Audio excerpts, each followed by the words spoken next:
днес е свързана с високата или повишената заболеваемост от грип, респираторни заболявания и не забравяйте, каквато и ще пандемия да беше, колкото и да има хора за против, колкото и да се противиме, има вирус и освен грипните, има и вирус, който се нарича COVID.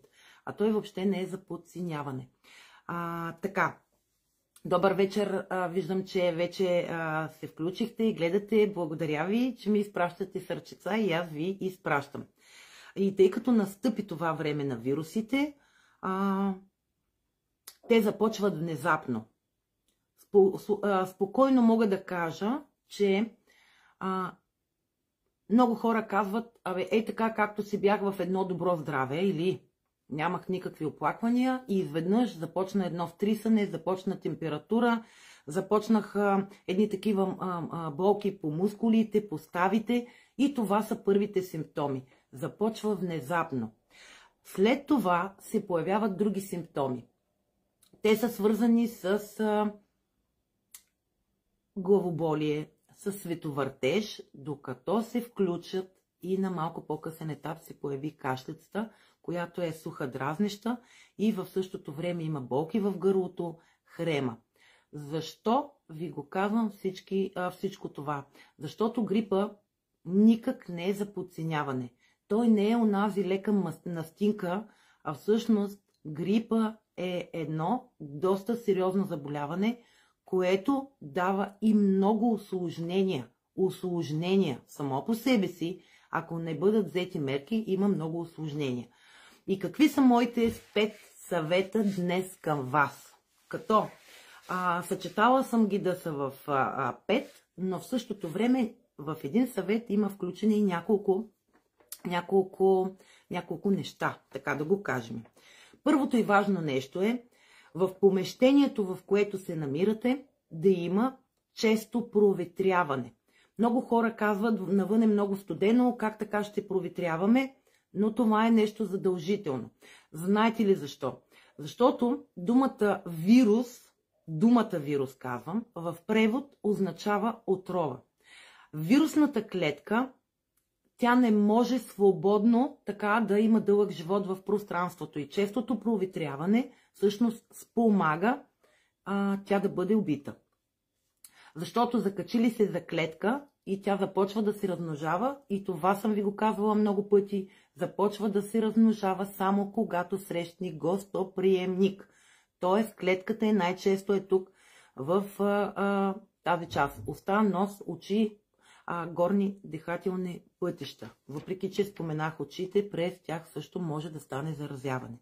Затова много е важно честото проветряване на помещенията. 5-10 минутки през примерно 2-3 часа. Няма да измръзнете толкова много, а в същото време ще е на хубав свеж въздух и вие дори ще дишате и по-лесно. Другото нещо, което е свързано с проветряването е ние да правиме поне веднъж на ден разходка.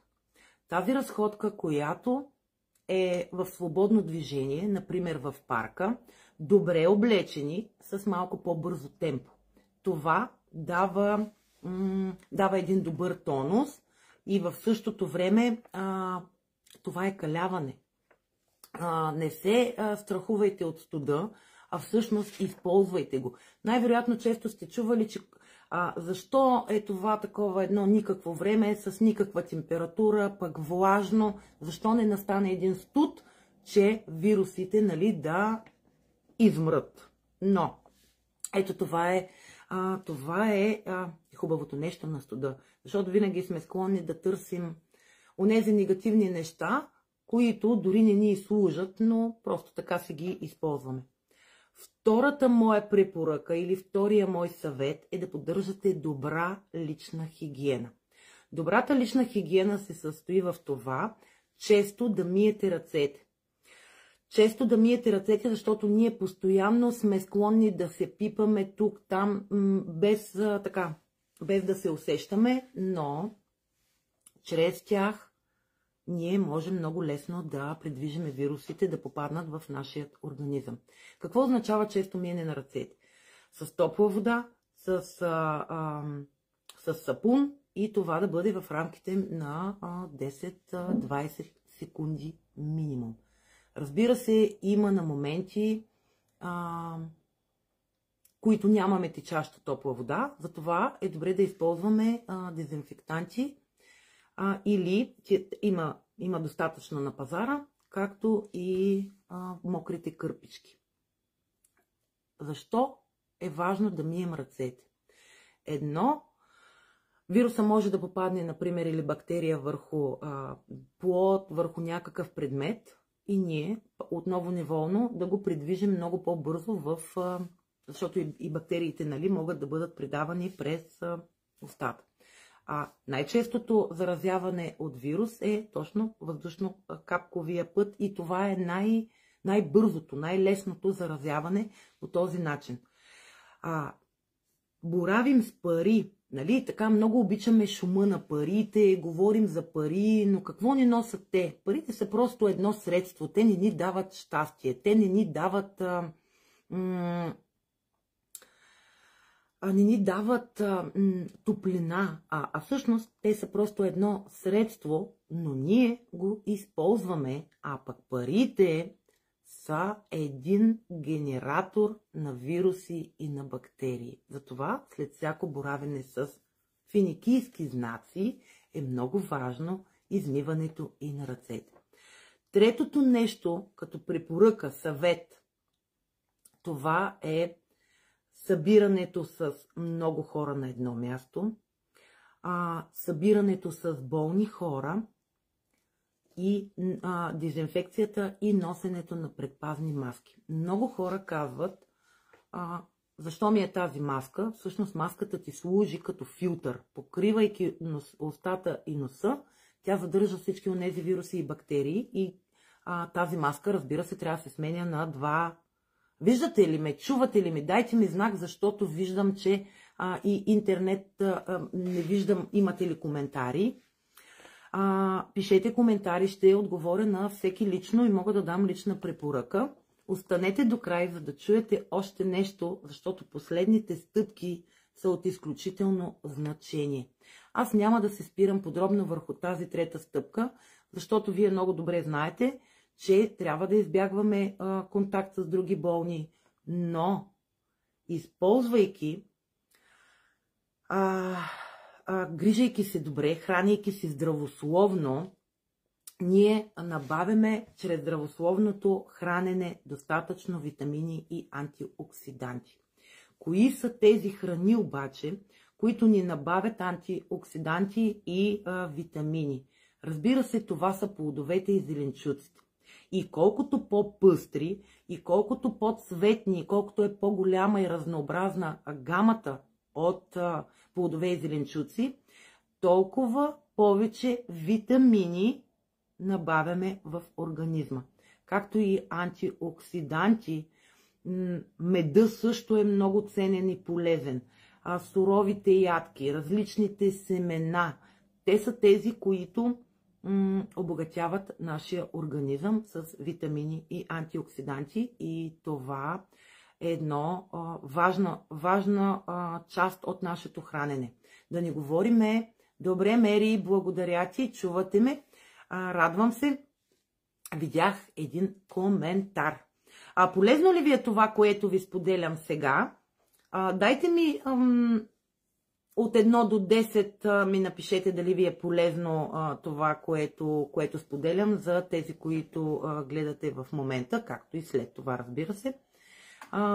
Онези от вас, които ще гледат на запис, ще се радвам да ми напишете коментар с цифричка от 1 до 10, като 1 не ми е много полезно, даже хич, и 10 е много полезно. Не бъдете максималисти, защото когато напиша 10 за нещо, че ми е супер полезно, то означава, че за мен малко не е така.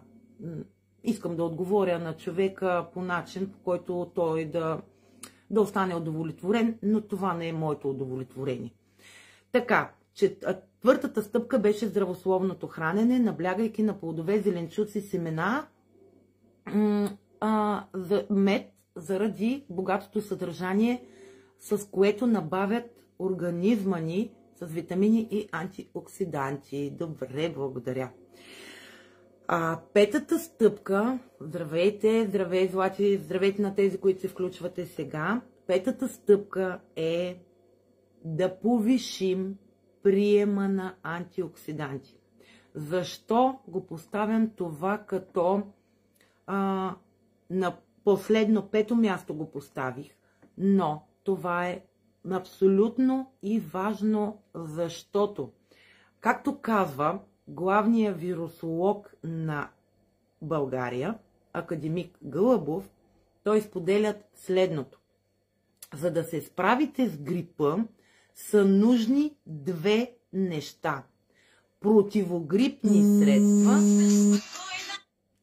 и антиоксидантни средства. Какво има в предвид? Това са ресвератрола, витамин С, витамин А, витамин Е, селен, кютен, лутеин и все от тази гама. Те предпазват клетките от навлизането на грипния вирус. Отворете си ушите и чуйте внимателно. Тези витамин С, А, витамин Е, селен, кютен, ресвератрол,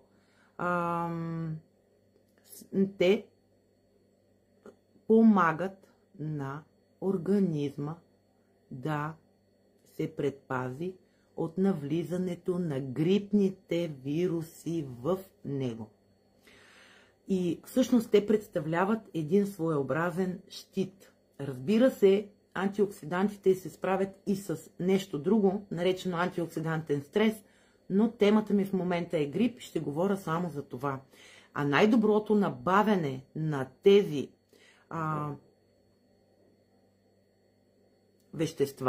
вещества, хранителни вещества, става чрез приемането на хранителни добавки.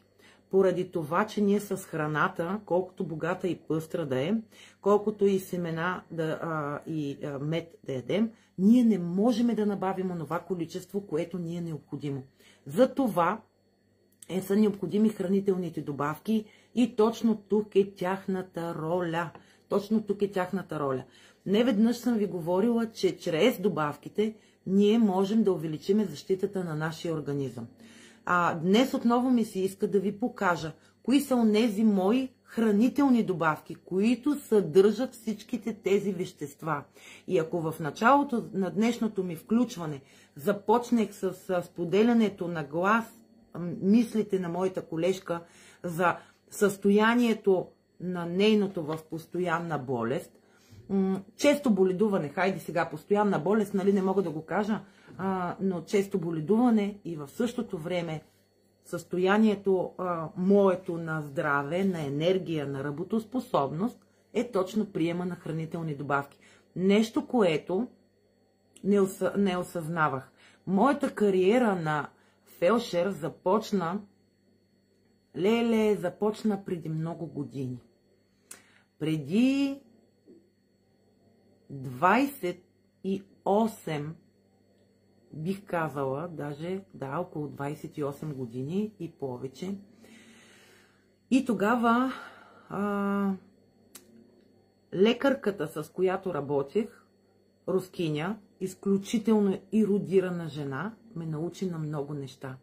Едно от това беше, тя казваше така: независимо, че аз съм лекар, независимо и че ти имаш, и ние работим заедно с теб, имаш малки деца, нещото, което искам да те науча и е ценно, да използваш винаги нетрадиционни средства.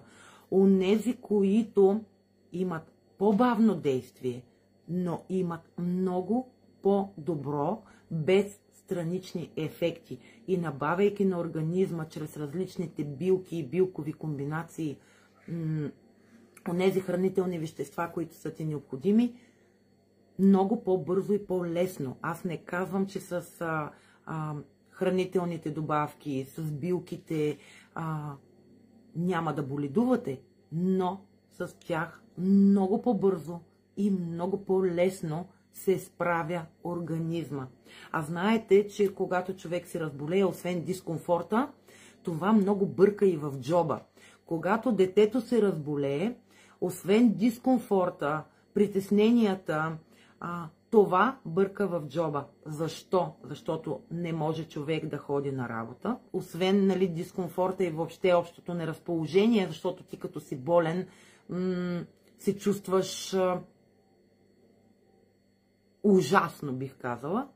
Нито можеш да ходиш на работа, нито да имаш доходи, нито да правиш каквото и да било от това, което желаеш. И живота е не човек да боледува, живота е човек да се забавлява, да го живее. И за това хранителните добавки са част от ежедневието. За това са хранителни и за това са добавки, защото ние ги добавяме към храната, а не просто така да пием някакви измислени неща. Моите топ продукти в това отношение, ще ви кажа на здраве с един от тях, ето го, Алоe Vera Имун Плюс. Какво има вътре? Селен. Чухте ли селена одеве? Джинджифил, цинк, мед, витамин С, лимон. Все онези вещества, които са и витамини, и антиоксиданти, които са необходими.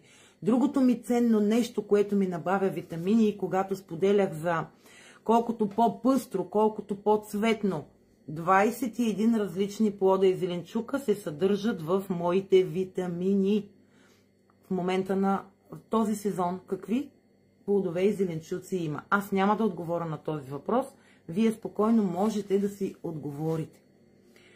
Другото нещо, което е много ценно и повишава защитата ни срещу вируси, е ценната билка Цистус инканус или билката памуклийка, която е мощен антиоксидант и в същото време много мощно противовирусно нещо. Казвам нещо. Средство, билка, както искате. Ето я в капсула. В капсула. Много бързо, между 9 и 12 час, 75% от вирусите са неактивни от прием, не в профилактична, в лечебна доза. И когато усетя общо неразположение, както и за профилактично, нека да ви кажа отново на здраве и да си пина малко от моето алое. Добавям нещо, което отново е природно средство. Отново е натурално средство. Царицата на животинския свят. Коластрата. Коластрата. И отново ще споделя днес разговора ми с моята колежка. Тя казва така.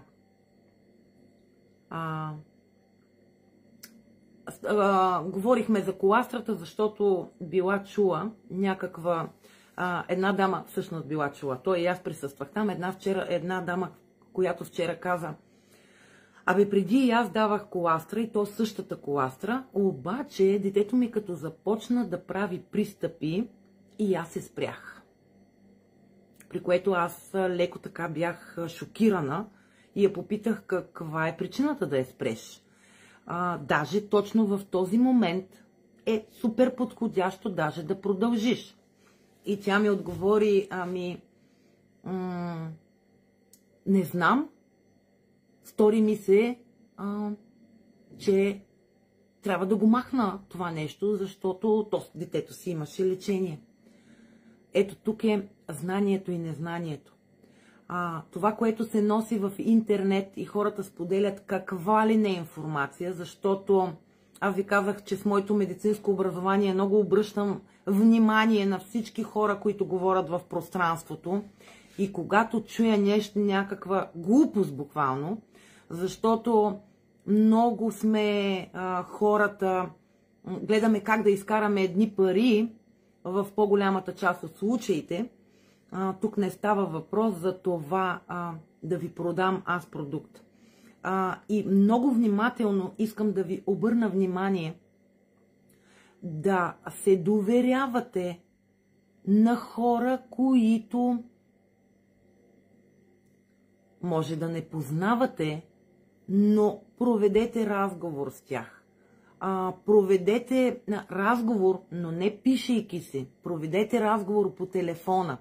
Проведете разговор чрез някоя от било то Viber, Messenger. Знаете, че има и зрително можете, докато говорите с човека, да задавате въпроси, той да отговаря на вашите въпроси и да ви консултира, така че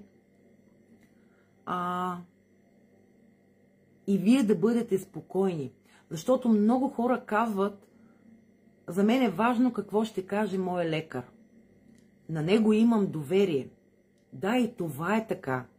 Ако даден лекар е мой личен лекар, това означава, че аз съм го избрала и съм му се доверила и той има причина за това. Защото във времето той е оправдал моето доверие. Затова много внимателно, когато купувате разни неща, нека да бъдат от достоверен източник. Нека да бъдат с гарантиран произход. Забележете, гарантиран произход. И ако аз сега ви разказвам за всичко това, то е нещо, което вече 10 години аз съм един от хората отново, да, доверявам се бързо и лесно, но преди да се доверя, съм проверила определена информация. И до момента отново продължавам да правя сравнение с всичко онова на пазара, което се движи, какво говорят хората, за да може да накрая да взема мое собствено решение. И тогава няма на кого да се сърдя, защото избора е мой. Не ми го е набутал някой, ами аз съм го пожелала да го имам.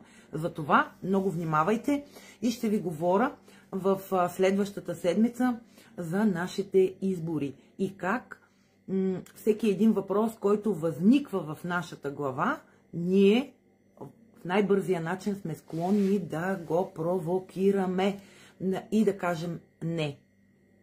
Доверете се, не можете да бъдете в едно такова постоянно състояние на съмнение, но внимавайте. Наблюдавайте хората, наблюдавайте тяхното излъчване и онова, което ви говорят.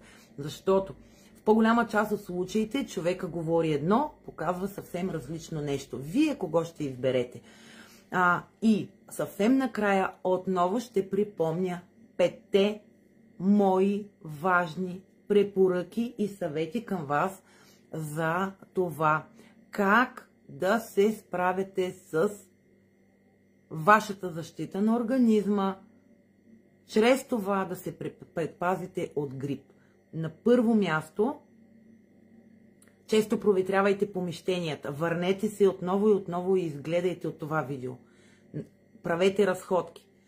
На второ място, поддържайте добра лична хигиена, често миене на ръцете, особено когато пипате пари, измивайте ги. Да, хубав е шума, добре звучи шума на парите, но те са и носители на бактерии.